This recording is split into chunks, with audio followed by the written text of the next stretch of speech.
Assalamualaikum warahmatullahi wabarakatuh. Perkenalkan dengan saya Putri Ainun Mangkarto.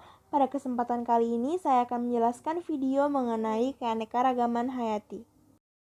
Keanekaragaman hayati itu ada beberapa materi. Materi pertama itu ada pengertian keanekaragaman hayati, tingkat keanekaragaman hayati, persebaran flora dan fauna di Indonesia, persebaran flora dan fauna di dunia, manfaat keanekaragaman hayati, dan upaya pelestarian.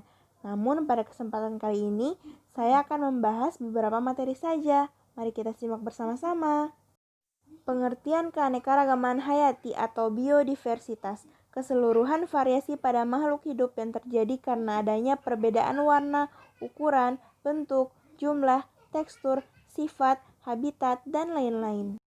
Tingkat keanekaragaman hayati itu ada 3, keanekaragaman tingkat gen, keanekaragaman tingkat spesies, dan keanekaragaman tingkat ekosistem. Nah, pertama adalah keanekaragaman tingkat gen. Keanekaragaman tingkat ini disebabkan karena adanya variasi gen atau struktur gen dalam suatu spesies makhluk hidup. Keanekaragaman hayati tingkat gen disebut sebagai varietas. Keanekaragaman tingkat spesies. Keanekaragaman ini ditemukan pada komunitas atau kelompok berbagai spesies makhluk hidup dalam genus atau famili yang sama. Nah, sedangkan keanekaragaman tingkat ekosistem adalah keanekaragaman akibat perbedaan letak geografis yang menyebabkan perbedaan iklim. Contohnya ada ekosistem darat dan ekosistem perairan. Nah, di sini ekosistem darat itu ada savana. Savana itu contohnya padang rumput disertai beberapa pohon, dijumpai pada daerah dengan iklim tropis. Ada juga gurun, curah hujan rendah dengan ukuran paling luas serta memiliki sifat yang tandus. Ada juga taiga, terdapat di antara daerah yang memiliki iklim tropis dan daerah yang memiliki iklim kutub. Hutan hujan tropis, wilayah yang memiliki iklim tropis dengan tingkat keanekaragaman hayati yang tinggi. Ada pula padang rumput, yaitu curah hujan tinggi, rumput tumbuh subur tanpa adanya pohon.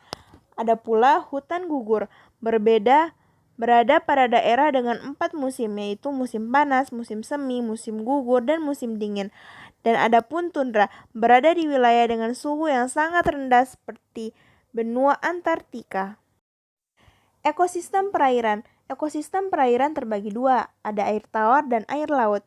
Air tawar berdasarkan keadaan airnya dibedakan menjadi 2, yaitu lentik dan lotik. Lentik yang berarti tenang seperti danau dan rawa. Lotik yang berarti mengalir seperti sungai dan air terjun. Sedangkan air laut berdasarkan macamnya dibedakan menjadi laut dalam, terumbu karang, estuari atau padang lamun, hutan mangrove, pantai pasir, dan pantai batu. Komponen biotik ekosistem perairan itu ada plankton, organisme perairan yang bergerak pasif, dan nekton, organisme perairan yang bergerak aktif, neuston, organisme yang mengapung di permukaan air, bentos, organisme yang berada di dasar perairan, perifiton, organisme yang melekat pada organisme lain. Tipe asiatis, flora dan fauna hampir sama dengan yang ditemukan di Asia. Wilayah barat meliputi Pulau Jawa, Sumatera, dan Kalimantan. Flora yang ditemukan heterogen seperti tanaman lumut, paku, jamur, meranti, mahoni, dan diame. Hewan endemik yang ditemukan badak bercula 1, harimau Sumatera, orangutan, kera gibbon, tapir, harimau loreng, ikan pesut, mahakam, dan lain-lain. Dan ada pula tipe peralihan, terdapat fauna tipe asilatis, kera, dan fauna tipe australis juga di daerah ini. Wilayah Indonesia pada bagian tengah meliputi Pulau Bali, Nusa Tenggara, dan Sulawesi. Hewan endemik yang ditemukan yaitu komodo, anoa, babi, dan burung maleo. Terus di wilayah ini didominasi oleh rempah-rempah seperti pala, cengkeh, cendana, eboni, dan anggrek.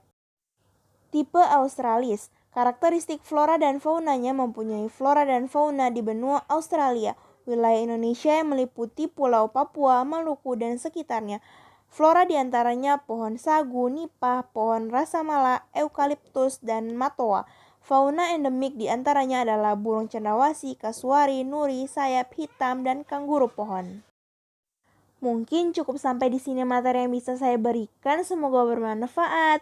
Sampai ketemu lagi. Wassalamualaikum warahmatullahi wabarakatuh. See you next time.